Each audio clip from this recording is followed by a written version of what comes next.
Yeah. Okay. So, part 3. What y'all need to understand is a lot of this stuff is very generational, okay? And that historically, the Masons, as the builders, even with the Knights of Templar and things like that, okay, they were gifted and entrusted with certain knowledge. And at one point, all of this knowledge was taken underground to actually protect it from the Christians. Okay, so traditionally, as the builders throughout history, when people were developing and colonizing, basically, the Americas and elsewhere, but specifically here, okay,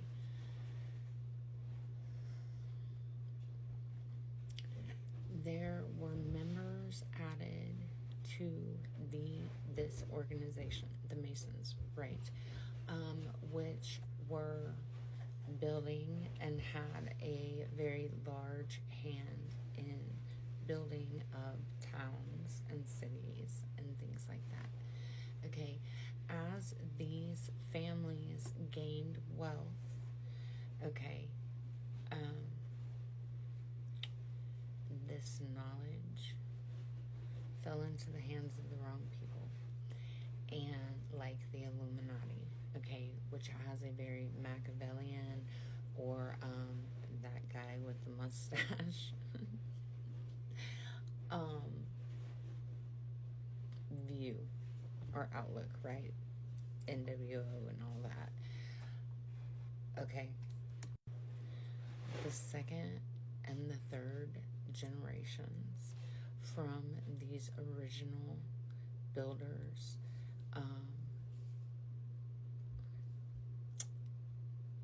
grew a sense of entitlement, right?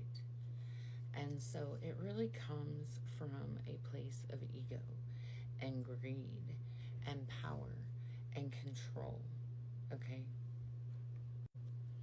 It has a very cruel intentions meets sleeping with the enemy meets Saw vibe, okay?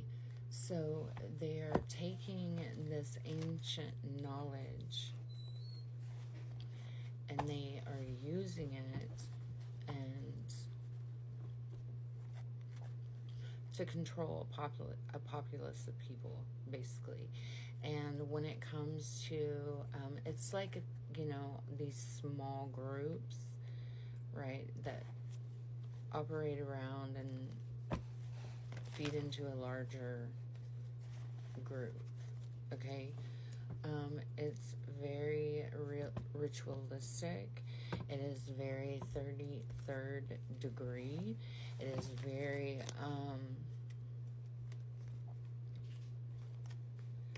dense in nature. Okay. There is very much a manipulation of energy going on. Ancient rituals with current terms like destiny and karma swapping. Okay.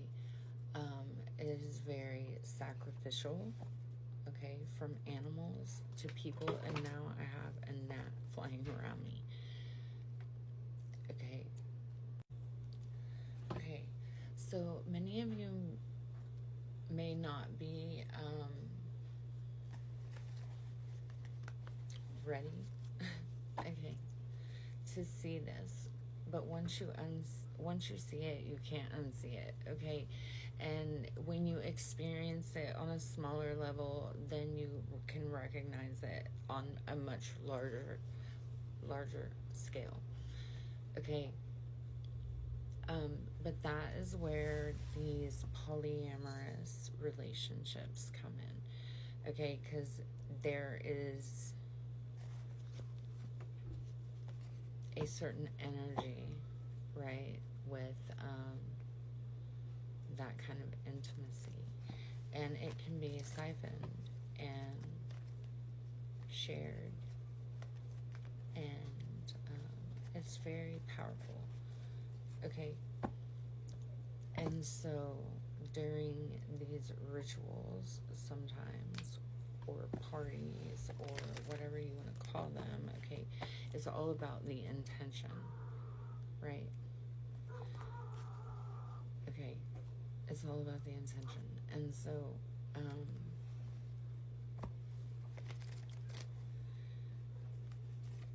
the young girls, right? So, there is an ancient Egyptian ritual that prepares the pharaoh, in which they take two young boys and they basically sacrifice one for the other. And I've done some research and digging into it, but once I found it, I haven't been able to find it again since. Okay, so it's basically like a strengthening of the pharaoh child, right? And then today's terms, this would be like, you know, offering your child's pet in front of them, and SA and things like that. Okay, so I think that there is a strong SA background.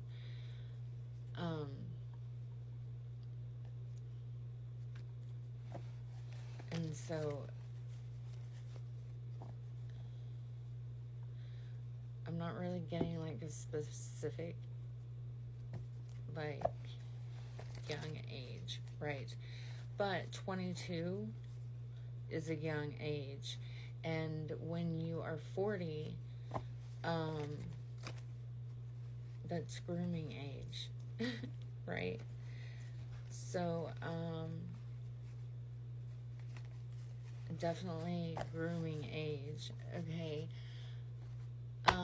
And it comes from like, there's this mentality of 22, when you have daughters that are around that age, or okay, then there's like, it's like define young girls, right? It's all about intention. Okay, there's also this sense of like allowing certain things to happen to gain the throne, right? Only to not gain the throne.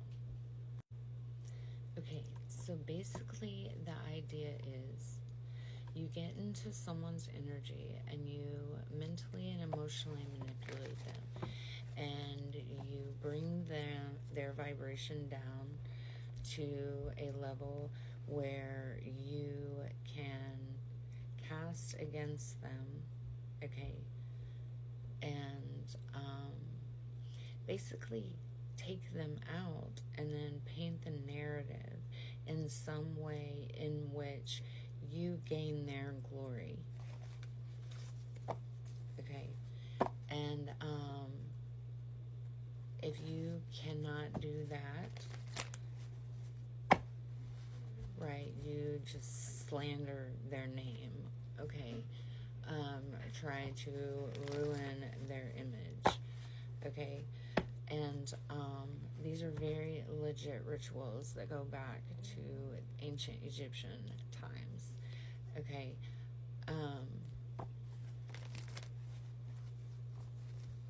Yeah, it's very dark and icky, okay? Calling in of